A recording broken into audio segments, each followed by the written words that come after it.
Hello, welcome to another Toybox audio video demonstration video. We will be taking a deep dive into the Wavetable oscillator, which was included in the recent Atomic pack.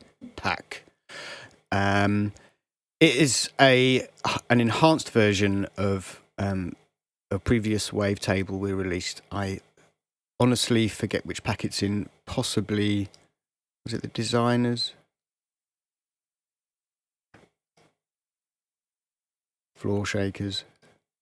Yes, it was in the floor shakers pack. We had Wavetable. This is very slightly enhanced. I will cover all the knobs and sliders of this version because I don't think I did one for the previous Wavetable.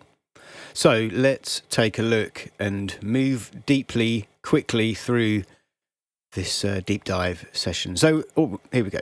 There's the oscillator here. I'm clicking it here.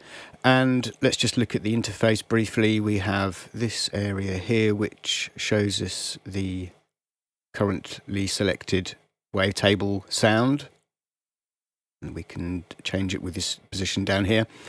Over here, we have our standard pitch mode tracking knob, which is either for keys, or as a transport locked oscillator linked to the time. So, I mean, obviously you won't hear that because you can see it, just about see it in the in the EQ over here. And frequency as a free running oscillator. Okay, that's that. We'll stick it back in key tracking mode. This button here resets the oscillator on key press. If it's not on, the oscillators are free running, and you won't get, if I turn it on, the start of the sound is the same every time. If I turn it off, it's not clicky, and you won't hear it, but it's the wave cycle is at a different point in the cycle every time the sound is heard. So let's set it back to, I want it to start at the 0 point every time. And this is a velocity button, which is useful. I will show you right now. It doesn't do anything because we have everything going through an envelope here, which also has a velocity switch enabled here. So I will get to this shortly. Okay, that's this area here. What are we looking at here? Now we have these little switches, which are, I think this is an enhancement from the previous engine.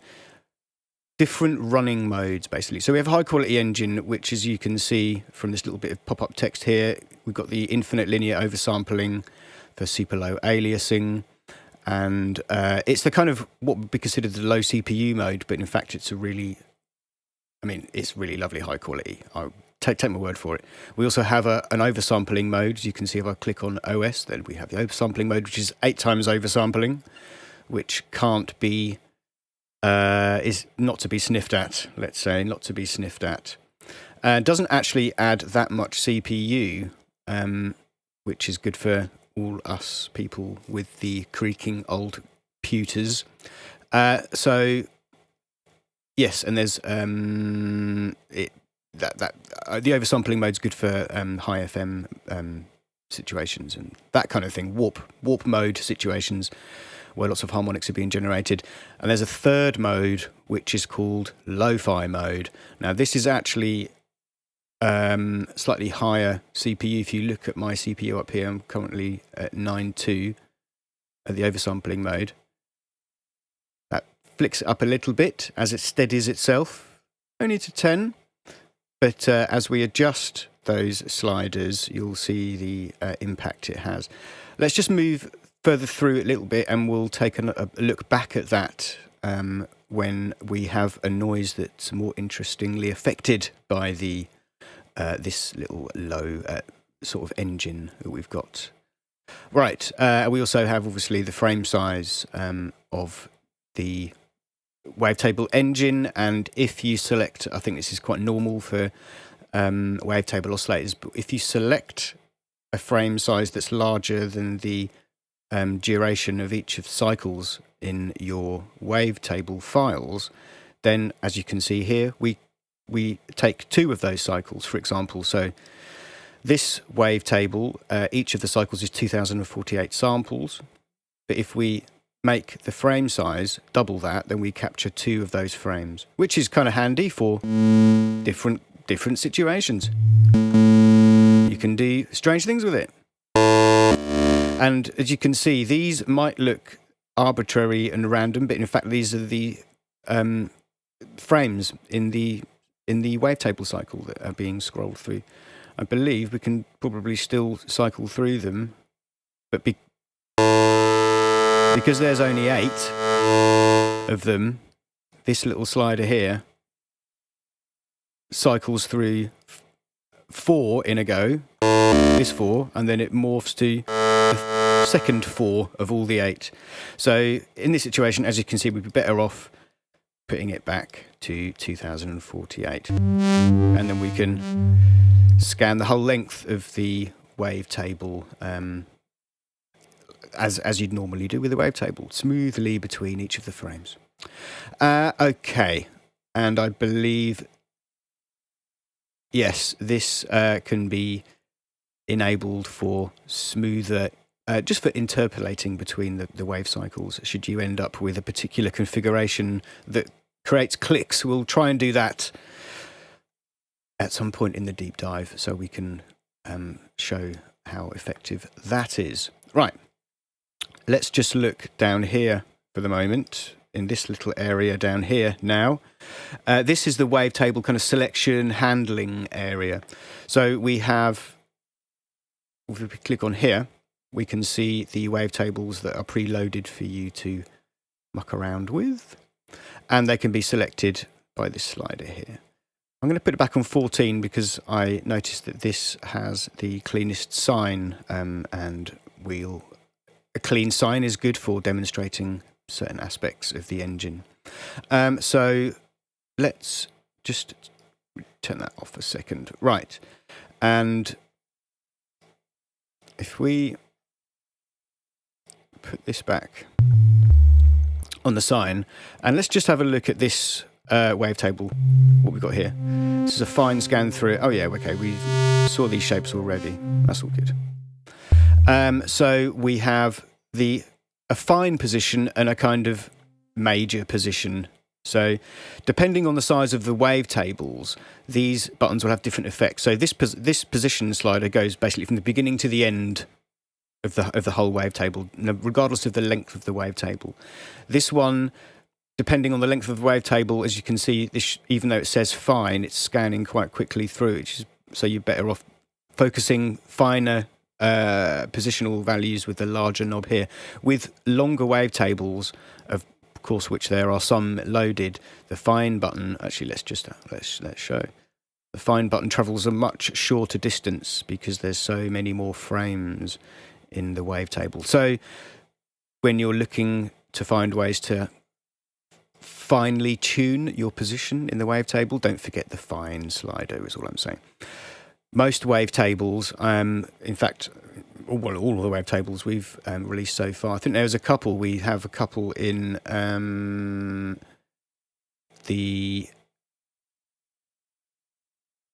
it was the crazy 303 sounding oscillator.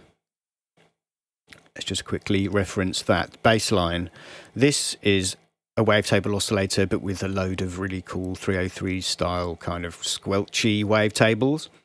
And in there, obviously, like a wavetable, there's you kind of need a way to automatically scan through it. So we have this little engine here, which includes these 2 buttons and these 2 knobs and these 6 buttons. So what is going on here? Let's have a look. So scan is basically saying how far to go through the file, how far we want to move through the file. Speed is saying how quickly we're going to move through the file. So this is a wavetable. and we're scanning through it like this. And as you can see, we have this mode here, which we'll go through these now. So this is a looping mode. As you can see, the little dot there is indicating how it's moving through the wavetable. So it's kind of repeating, so looping around, starting from the top, going to the end, go back to the beginning again. This mode is a ping pong mode, as you can see. Kind of hear that as well. This is an envelope mode. And what this does, in fact, I will demonstrate this to you separately now. So notice I have now just routed the output of the oscillator into the mixer without its own VCA, because normally, let's mute that, in any other mode, the sound won't stop, basically. Just keep moving, keep going. So one of those, we'll get to these in a second. But these two modes here, actually, well, not this one. This one particularly can be used without a VCA. So, and again, though, we can... So the speed of this envelope is determined by the speed of the speed knob. And if we look here, in this little options switch here, we have a release knob.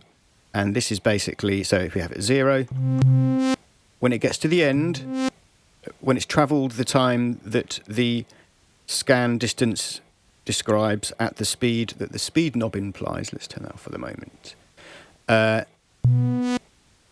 the scanning stops, and we have set release to, well, let's set it to 0, but absolute stopping right at the end. If we set it to, my key is held down, I'm holding the note down, so as I am here, but the sound stops. So this is handy for certain kinds of noises. You may find a use for that. Drum noises, possibly percussion. Who knows? But that's the purpose of this little envelope here. Now this, let's put this back on the mode where we are going through the envelope again.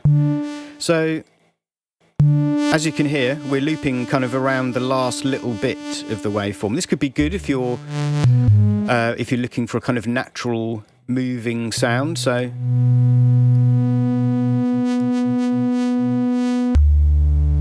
it travels the length that the scan describes and then modulates slowly around the last few points, the last few frames selected that you reach by the scan knob. What's this one? Let's turn the information on and have a look. It's once. So this will just go through and then stop. So let's have a listen. And that's it, static stop. My finger is still down on the note. And obviously we can change that endpoint manually because it's described by the scan knob. But that's useful for other certain types of sounds that you might find. So there you go. Here's one more scanning mode, and it's random. And I mean, I don't need to... You'll know what that sounds like. So this is a much larger wavetable, so it's having a busier time moving around it. So let's turn the speed down and up the scan. Still random.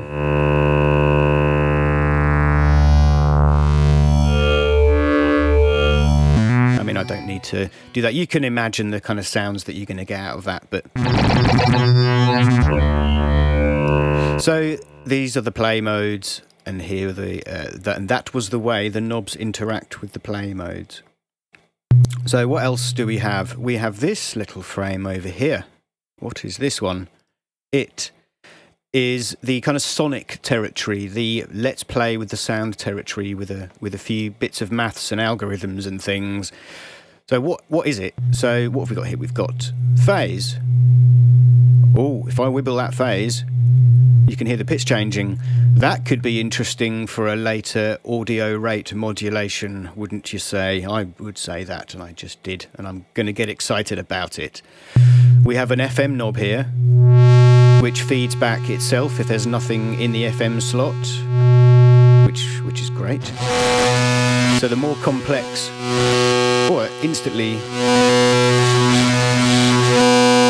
like electric guitar or something, it's not even distorted. Brutal. So this is all being fed back on itself. That's why it sounds so unstable. If I turn...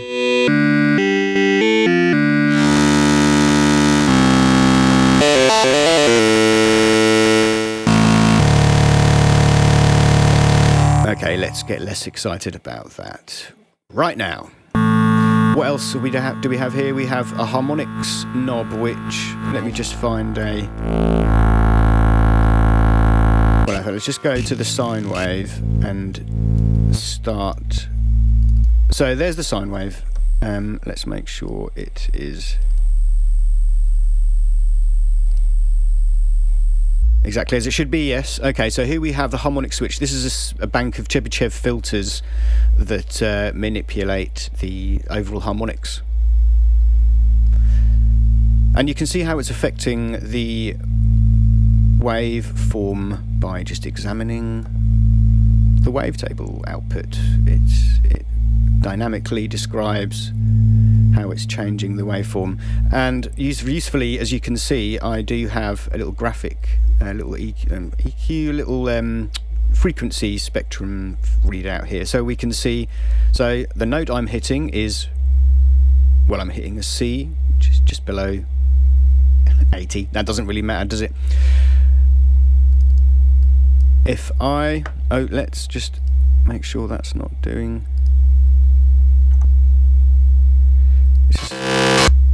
It should be the cleanest of the waves.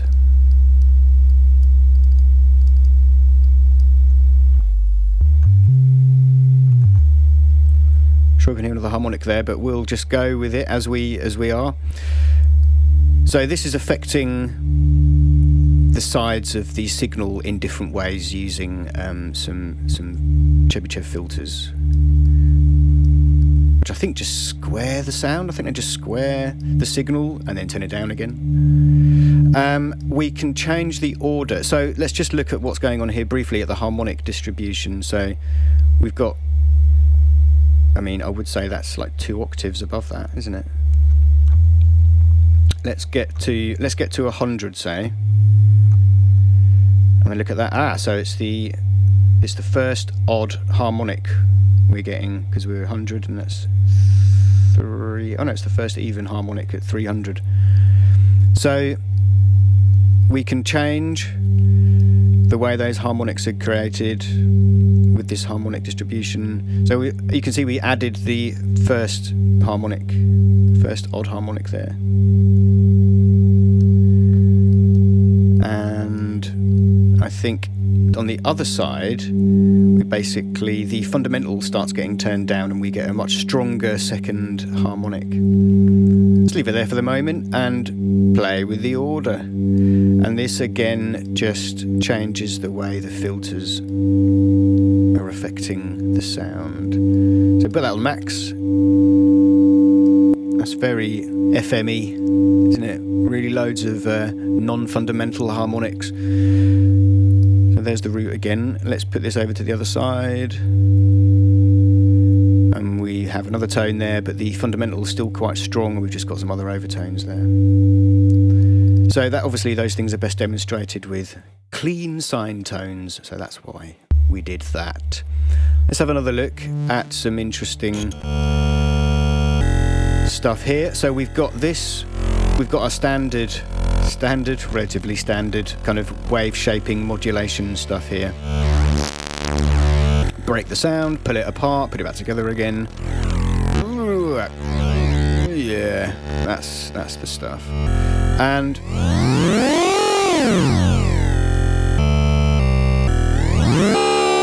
this little knob up here, I'm not sure if this features on, actually it does. I don't think I've covered it though, so let's cover it now here quickly. What's it doing? So let's put it back on something a bit more obvious that we can see. So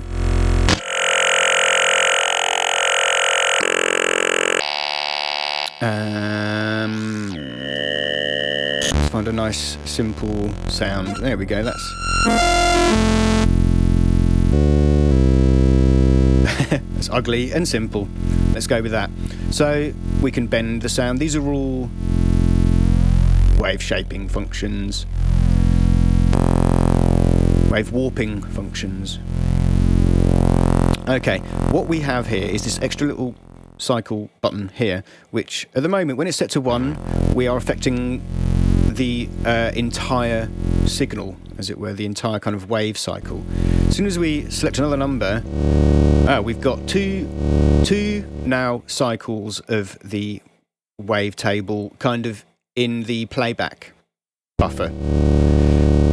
But when we play with the warp functions, it's only affecting the, I want to say, first cycle. As you can see, we have another copy of the wave cycle here, but that's not being affected.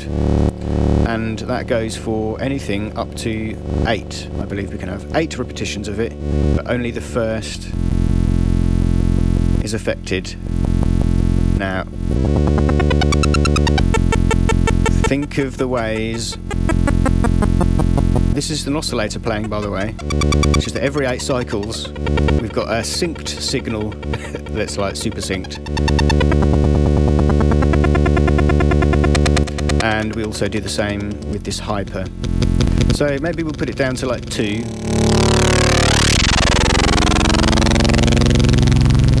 That's kind of fun, isn't it?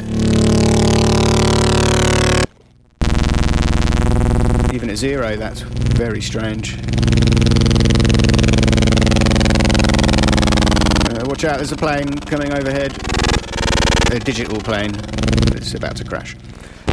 And all these functions work with, like I say, apart from FM self, obviously that doesn't really do anything. Just FM's against itself. Can't really change anything about the wavetable cycles that are affecting that. So that's the interface. There's a couple of other knobs here. This is for slowing down really fast modulations so that it doesn't click and stuff. Very handy. And we have this here again, which just changes the way that the coarse knob behaves. So if you want to use it as an FM source, and you can easily select nice ratios with the ratio knob. It's very lovely. Okay. Where are we going? Let's look briefly over here. This is the snapshots column. Let's make a snapshot.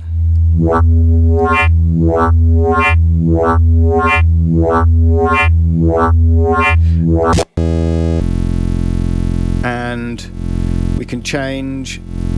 So these are basically presets for the knob positions. But we can change the speed at which they go to each other. So I think we should be able to copy that one to here. I'll change the position of that and the speed.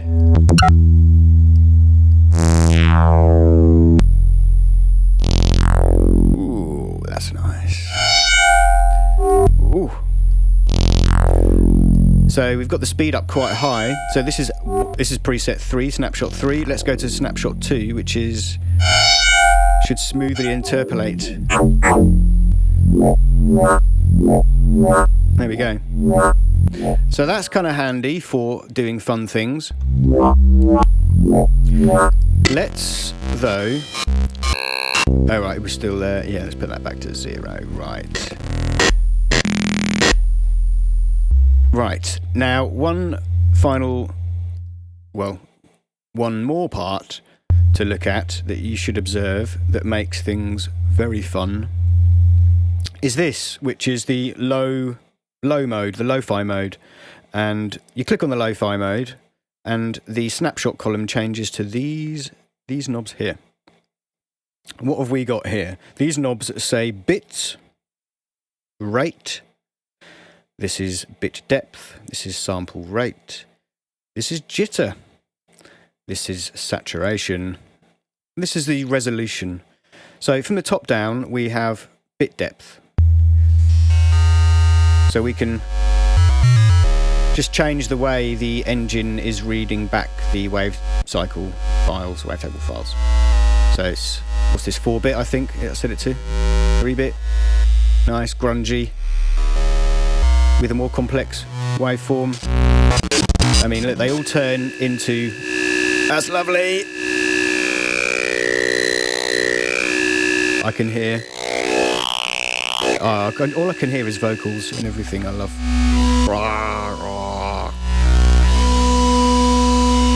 Anyway, that is a heck of a grungy. So let's just turn that back again to something a bit higher and look at this one, which is sample rate, which I don't think is reflected in the imagery.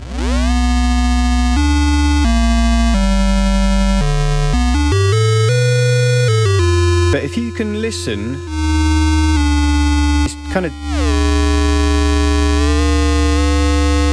I'm going to try and tune this sample rate thing. So I think that's a 7th. We've got the I mean, I can hear... Okay, let's find an easier... Okay, so that kind of... There's a main harmonic from this sample rate reduction process that sounds like a 5th on top of the root note. So if we go back to the... Do...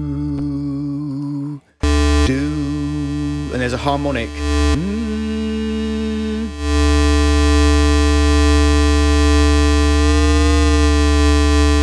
That. Okay. If I play that note elsewhere, you can hear that same harmonic exists. So what I'm saying is that this tracks with the key tracking. So you can lower the quality of your wavetable and do like super low grungy pitch tracked sample rate reduction stuff, which is, I mean, what a great selection of words in a great order. This knob is jitter, and to briefly explain what jitter does, jitter is the slight misplacement of the sample points as they are doing the either analog to digital conversion or digital to analog conversion.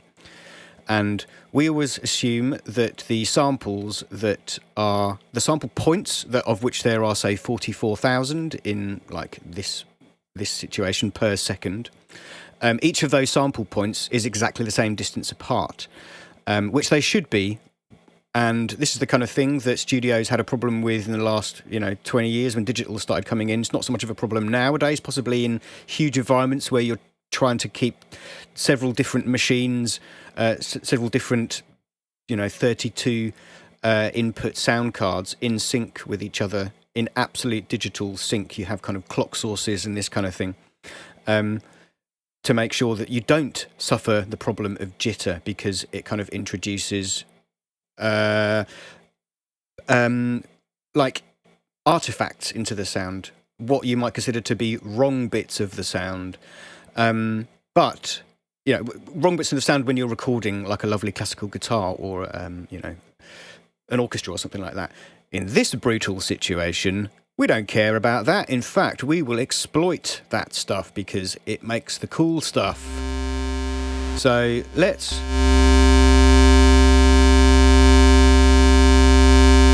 So I was going to talk very briefly about what's going on here. We've got the rate reduced. So we are not looking at all of the sample points in the wavetable file. We're jumping a load of them, and rebuilding another waveform from the only points that we're detecting from the file. Oh, damn, let's put that back to where I had it.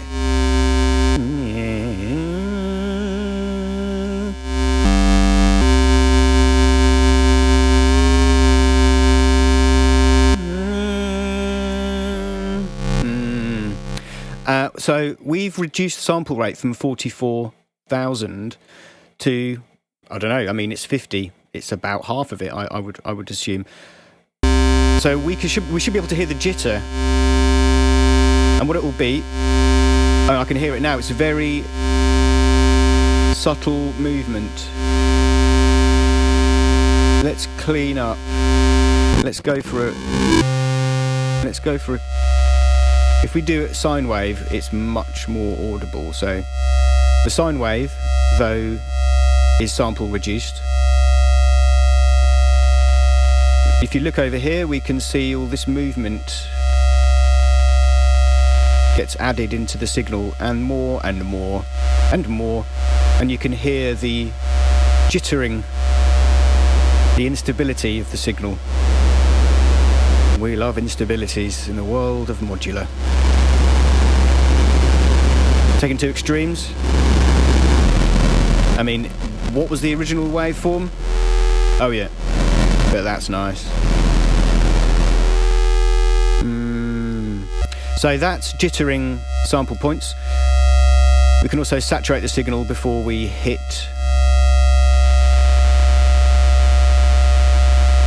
I think as it's coming out, actually, the saturation is. Oh no, it's within the DAC. So we're saturating the signal before it, say, hits the jitter. And we don't need it. We know what saturation does. Just love that.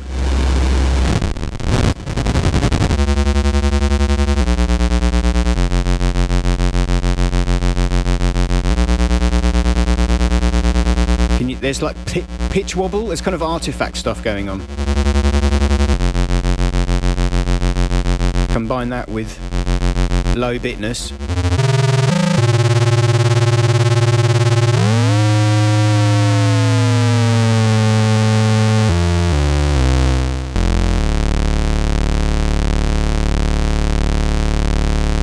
Stableness.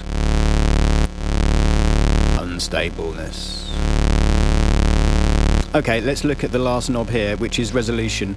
And this basically says how much to... Let's have a look. Sets the number of samples in each frame of the wavetable. So this is basically telling this bit reduction bit how to treat the lumps of sound. So let's max everything out again. Ah, right, so we pull it down, we can already hear kind of artifacts from that process. They look like anti-aliasing, like fold-back frequencies from high up, which I think that's probably what they are, because we're basically saying cut the number of samples down in each frame to 64 points or 128 points.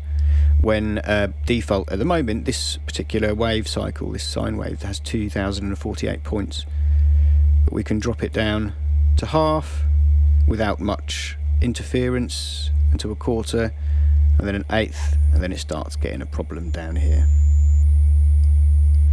But that will all depend. I mean, you can see as well the waveform is being affected. See the steppingness of the resolution changing. And let's just do that as well. That was a sine wave. That was a sine wave, I promise you. Okay, let's just stop having fun.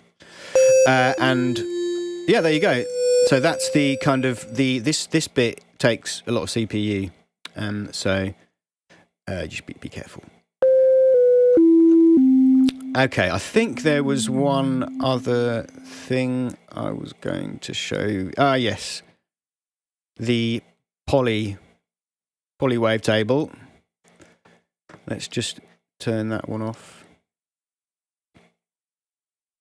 And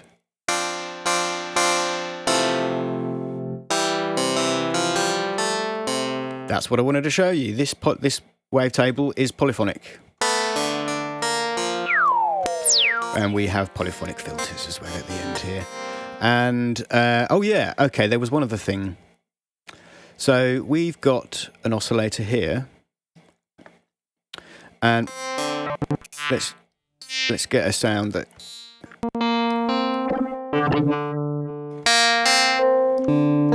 Just turn that off for the moment. So that's a relatively simple waveform. Let's put that back on looping mode. And...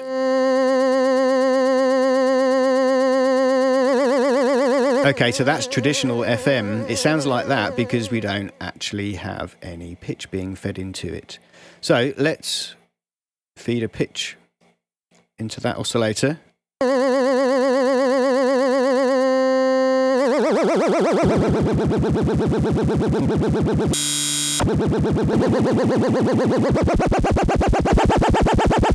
I mean, that should be...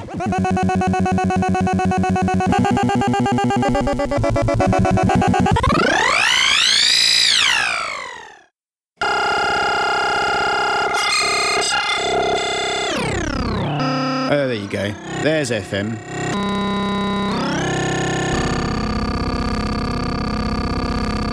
It's like possibly this oscillator's gone a couple of octaves lower than it should in poly mode. I don't think so. It should be all right. So we can FM, obviously the wavetable. I think I did a kill it with FM. But also, we've got this phase knob. And remember I spoke about this about, I don't know, 20 minutes ago, half an hour ago? And, I mean, wibbling it changes the frequency, changes the kind of perceived pitch. But we're not changing the frequency, we're changing the phase. We're changing the way that the phase, the oscillator is being read in the engine via the phase. So let's modulate that.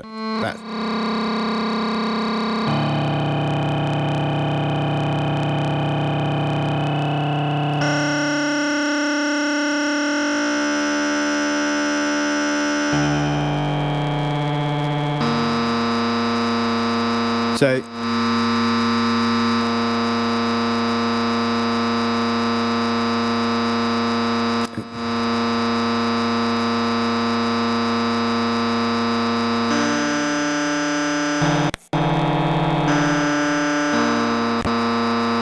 you put it back in low, oh right, okay, I'll take it off low mode.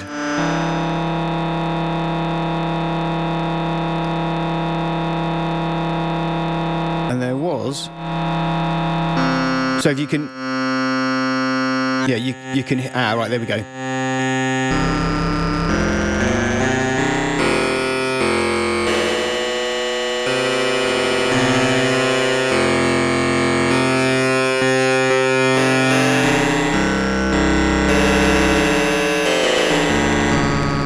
I mean, it sounds really messed up. I think there's some note... Oh, hold on a minute. Let's put the phase. Let's reset the phase every time. That might.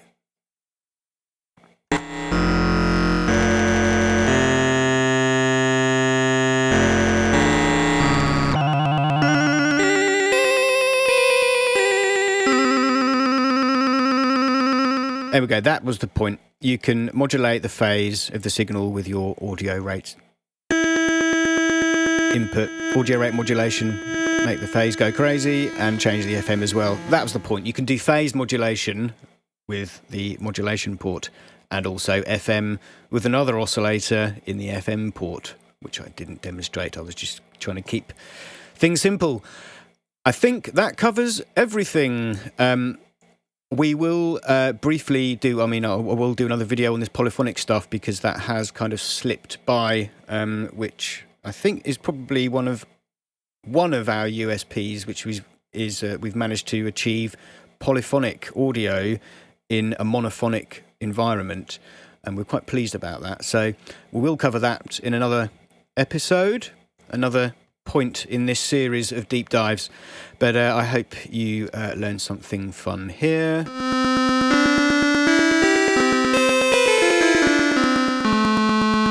As well as...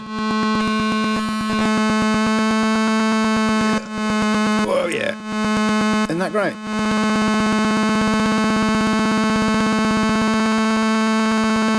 Oh, yeah, sorry. Okay, that's the end of the video. Thank you for watching. Enjoy the rest of your waking hours. And just go and make some noises. Thank you very much. Good night, goodbye, and thank you.